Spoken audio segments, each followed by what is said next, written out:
This is the review of the Umarex TF11, short for Tactical Force 11, from Big 5 for about approximately 80 bucks. CO2. I guess this gun is based on the mini micro Uzi.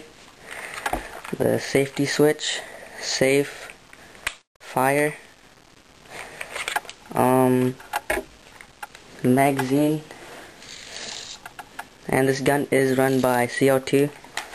To put in the CO2, you unscrew this part right here, then you just drop the CO2 in there, which I will be demonstrating in my other video. You put the magazine into the gun like a pistol, kinda, and the gun will not fire unless you cock this handle back, which opens up the ejection port of the sight.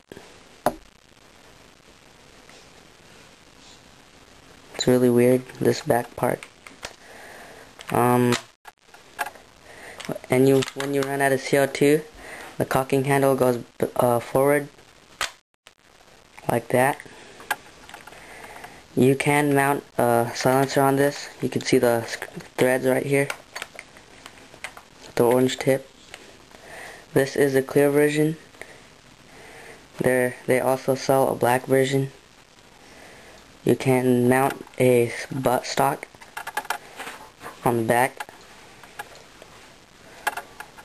and the fire selecting switch, semi and fully automatic.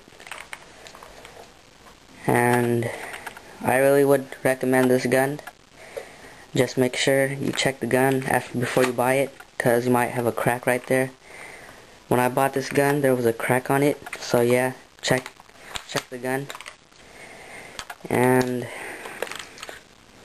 I guess that's about it for this gun.